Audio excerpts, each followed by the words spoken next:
Hai, ini aku. Gimana kabar teman-teman? Aku harap kalian sehat dan baik-baik aja ya. Di episode 202 ini akan membahas mengenai topik teman curhat secara virtual. Aku merasa diriku terlihat lebih baik jika berucap lewat kata-kata di pesan WhatsApp daripada secara langsung. Tapi, sayangnya sekarang aku belum menemukan teman curhat yang sepenuhnya aku percaya. Ira pun pernah punya teman curhat secara virtual nggak? Mungkin kalian chattingannya di WhatsApp, di Instagram, atau ya di berbagai platform sosial media lainnya.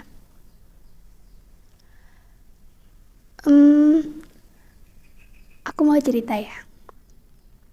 Sebenarnya tuh aku tipikal orang yang nggak terlalu bisa ngobrol gitu secara langsung karena seringkali aku tuh belibet kalau ngomong.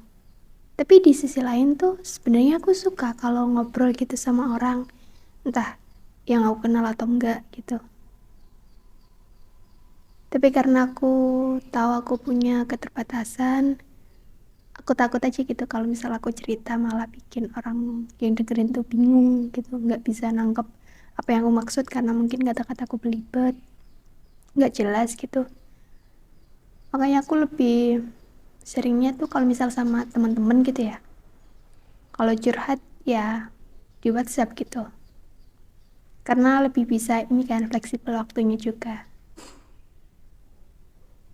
Kan kalau misal di chat WhatsApp gitu, kalau aku ngetik gitu entah panjang lebar atau misal kayak singkat sekalipun, aku bisa ngecek itu, aku bisa baca itu lagi gitu berkali-kali sebelum akhirnya aku kirim gitu ke temenku. Jadi kayak biar lebih pasti kalau kata-kataku tuh jelas, bisa dimengerti dan nggak bikin tersinggung gitu. Dulu tuh aku pernah punya temen curhat secara virtual ya. Yang aku mau ceritain itu yang pas di masa SMA aku pernah ada temen yang ya kalau misal kayak ketemu di real life tuh kayak kita ya biasa aja, kayak nggak yang seakrab itu, tapi kalau di chat gitu di WhatsApp itu kita bisa dibilang ya cukup akrab, cukup deket karena ya saling cerita, saling curhat gitu, saling bagi pendapat, diskusi gitu. Tapi ya mungkin waktu itu kita cuma punya masa yang sebentar, jadinya ya udah sekarang balik lagi jadi asing. Sebenarnya tuh aku pengen punya teman curhat ya, entah di real life atau di virtual gitu. Tapi yang paling bikin aku susah selain ada kayak keterbatasan kata-kataku, yang paling bikin aku susah adalah karena aku nggak bisa gitu aja percaya sama orang meskipun udah kenal lama sekalipun. Makanya tuh lebih seringnya tuh orang lain yang curhat ke aku, bukan aku yang curhat ke orang lain. Kalaupun misalnya aku curhat ke orang lain, itu pasti kayak hal-hal yang nggak yang sepersonal itu gitu buat aku.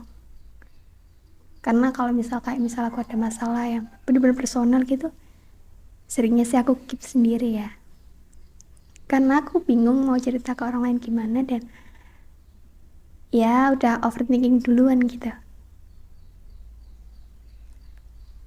Tapi aku pengen sih nyoba kayak curhat gitu ke orang lain ya. Kadang tuh aku nggak enak soalnya gini, orang lain cerita ke aku, curhat ke aku, karena kan berarti mereka percaya ke aku. Tapi kenapa aku nggak bisa percaya juga gitu ke mereka, jadi kayak ngerasa nggak enak aja gitu. Mungkin suatu hari nanti kalau misal aku benar-benar ngerasa butuh teman curhat, ya aku bakal curhat gitu ke temanku, ke sahabatku, bahkan ke orang yang aku anggap sahabat aja tuh aku jarang cerita, apalagi tentang hal yang personal gitu. Nah, makanya ya pun karena meskipun aku punya keterbatasan kata-kata, meskipun sebenarnya kayak lebih suka chat gitu, tapi Aku sebenarnya juga suka ngobrol secara langsung, ngomong gitu, bukan cuma sekedar lewat kata-kata. Dan karena aku belum bisa semudah itu percaya sama orang lain, makanya ini jadi salah satu alasan kenapa aku bikin podcast makan malam. Karena di podcast makan malam ini aku bisa belajar untuk ngomong, belajar untuk cerita, meskipun mungkin belum yang cerita aku belum yang sepersonal itu, karena kan ini